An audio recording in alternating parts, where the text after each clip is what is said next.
Johnson Show. Joining me today is a really good friend of the community of DannyJohnson.com. He actually is a negotiator. You might be thinking right now, like, why would I want to hear from a negotiator? Oh, just trust me. There's going to be some great benefit for you today on the Danny Johnson Show. But first, we're going to get into his story, how he and our community came together, what the results were, and then what he's doing now. Jan, thanks so much for coming to the studio today. You happen to be living or staying in Austin for a minute. Yeah, we're in the U.S. for a little bit. We're in the process of moving across the U.S. So. Which I'm so excited about. Yeah. I think we're all going to benefit. So we're kind of having a look around Austin where we intend to settle. That's really awesome. Okay, so can we first start with your story? So 5 years ago, you came to First Steps to Success. Why? Why did you ever come? Well, you know, you got to hit the lows before you sometimes decide that you need help. You know. So what were the lows? We had what was on the face of it a pretty successful life, but it really wasn't. It was anything but. So you know, we were in debt. We were making a lot of money, but we were spending more. Now, don't you think that's the wildest thing that happens to us? Is that the more we make, yes, we always seem to spend far more than what we make, and I don't know why.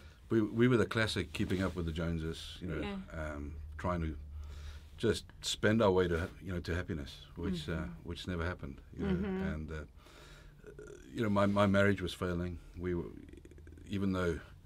And this wasn't your first marriage.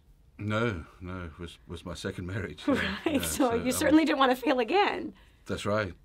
And you know, so there was a lot of pain. And you know, we had a good friend, Richard Ruzels, who kept on telling us about another way, you know, a way to get out of debt, you know, just a way to find, you know, solutions to the problems that we were having. And of course, we were too busy to listen to it.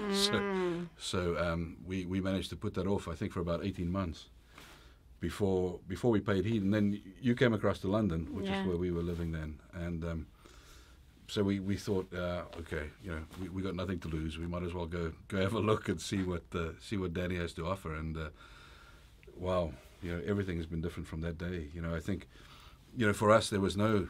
We started with war and debt. I think that was where we needed the pressure taken off. You know, at first, even though Linda and I never had arguments about the money, but it was this money that kept putting the pressure on us. You know, because you get on that kind of hamster wheel, and then, you know, to stay on top of it, you just got to run faster and faster. You don't have time for anything, you know. So that helped a lot.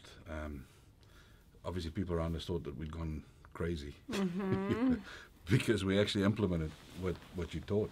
And you paid off $263,000 worth of debt in just 2.5 years. Yes, and the debt we had, you know, I think often, and I'm not diminishing the fact that folks have that, you know, often they have mortgage debt.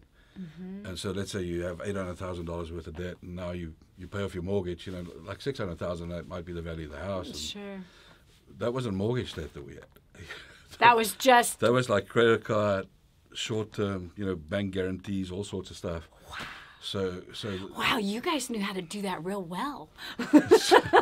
well, we went after it, you know. So that wasn't debt that we replaced by getting rid of assets, if you will. I love what you said. So like spending your way to happiness. So trying to find happiness through spending, and it never came. That's right. So the more that you spent, it actually brought you less happiness, less fulfillment, less satisfaction, and more pressure.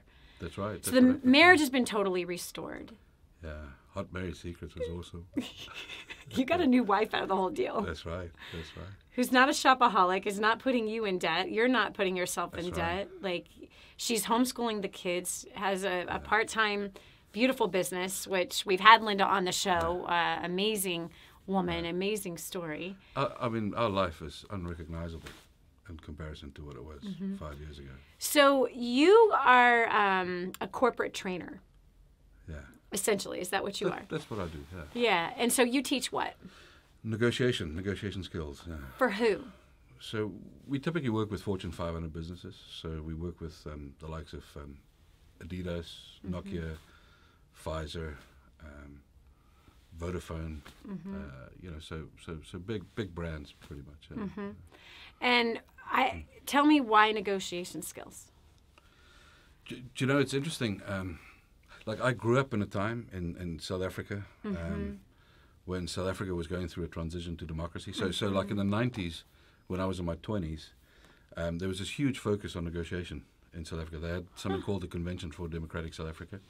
And something a lot of people don't know is that South Africa has a unique record in recorded history. There's never been an example in recorded history of any government negotiating themselves out of power. Governments always change through election or revolution, right? Those are the two ways governments change. Wow. And in South Africa, it was the first time ever that a government negotiated themselves out of power, right? And so this guy, Nelson Mandela, which a lot of people might have heard of, he has a unique reputation. You know, he is like one of my favorites to study.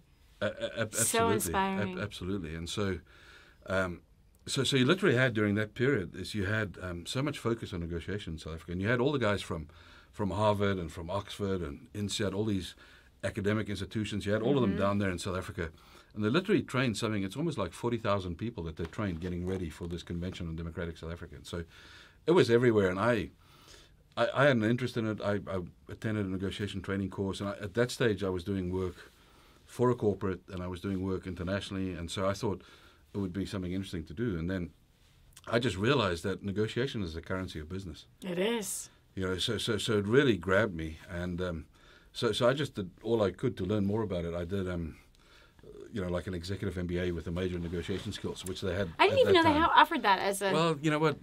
Like for that period of time, the way that they were training a lot of people was they used the universities to do that. So you seldom find them. There's one or two universities in the US that do it now, but so it was kind of a time where. So can you break it down for this? Because right now you're kind of going, you've broadened your scope of not just having, I mean, you still have all your major big Fortune 500 companies, but you're actually looking and working in what I would call the Walmart world. And not Walmart corporate, but like I'm of the Walmart world. The informal market. Doesn't he make it sound so much nicer than what I made it sound like? Okay, so the informal market. What does that mean? Us everyday average Joes, man. That's what we're talking about. So what's the benefit of having negotiation skills? Well, you know, the interesting thing is that the definition of the word negotiate means to do business. So the original definition of the word in Latin meant to do business. So in French and Spanish, that's still what the negocios, it's doing business. Right? But in the English language, negotiation has taken on a different meaning for some reason. You know, most people think it's an event. It's something that happens when you sit down and you talk money or terms or something. But it's not. It's the act of deal making, right? So when you deal with the big corporates, the Fortune 500 businesses, they understand that negotiation is key in terms of what they do, right? When you get to what we call the informal market, people don't always understand that what they do is negotiation, right? But okay, so why would we call this an informal market?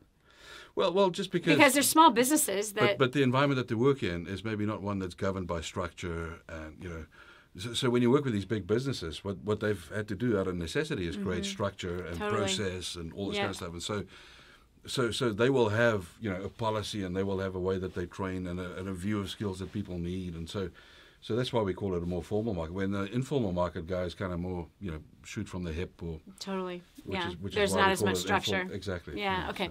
So what's the benefit for someone to learn how to negotiate? Like, why would I want to learn how to negotiate? Well, for one, you negotiate already. I know I do. Well, everybody does, you know. So tell us more about that. So you really have no choice on whether you negotiate. Your only choice is whether you negotiate well or not. Okay, so talk about that. So if you want to make a decision to negotiate well, then you're gonna achieve a number of things, right? You're gonna spend less on whatever it is that you buy, whether you buy for investment purposes, or if you buy for on behalf of a business, or if you buy on behalf of your family, if you're buying a house or renting a house or phone contracts, whatever you can think of, cars. Even hiring people. Exactly, if you're recruiting, if you're hiring. Absolutely. So you're going to spend less money doing that. You know, you're going to save time too, because if you can communicate accurately, of course, if you bring intent to the way that you communicate and you prepare, you're going to save time. You know, this is you know people often say they don't have time to prepare to do things, but that's only because you have time later to fix the mess. Oh my gosh! That you would say that you don't have the time up front, right? Because it always costs time. You know, you never get away. Hold on, that was a mic drop. Can you say that again? That's crazy. Well, there's always an investment of time and resource Yes. required for anything, right? And it's always cheaper to Yes. pay up front than it is to pay later. Yes. So if you don't invest the time to